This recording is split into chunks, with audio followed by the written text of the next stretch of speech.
Alright mga kabasic, so meron tayo dito na karburador ng SZ Yamaha.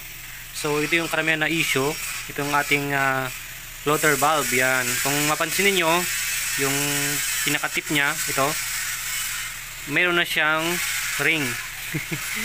Ibig sabihin niya, meron na siyang kain or baon doon sa pinaka malapit sa dulo, no?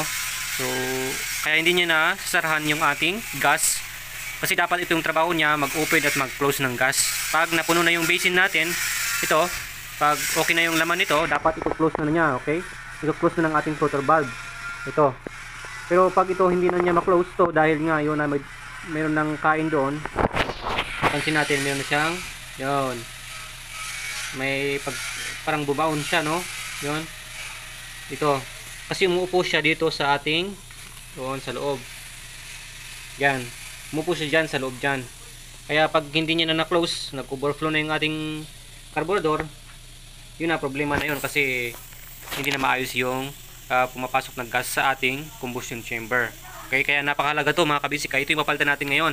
Yan, nilisin natin yung carb niya at saka palitan natin to. Isang dahilan din ng overflow, hindi lang po ito mga kabisik, yung floater valve, pati din yung dumi. Pag madumi ang ating carburetor, sanhi din yun ng pag-overflow ng ating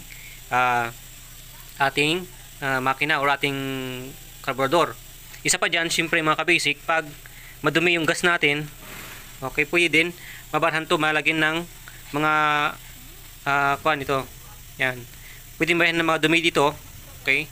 At hindi niya na ma-close dahil nga mayroon ng mga dumi na pumasok sa galing sa ating tangke, kaya hindi niya na ma-close. Okay, kaya dapat maganda rin na maayos yung gas natin. So okay lang, so ganun lang mga kabasic. Yan, isimple natin mamaya.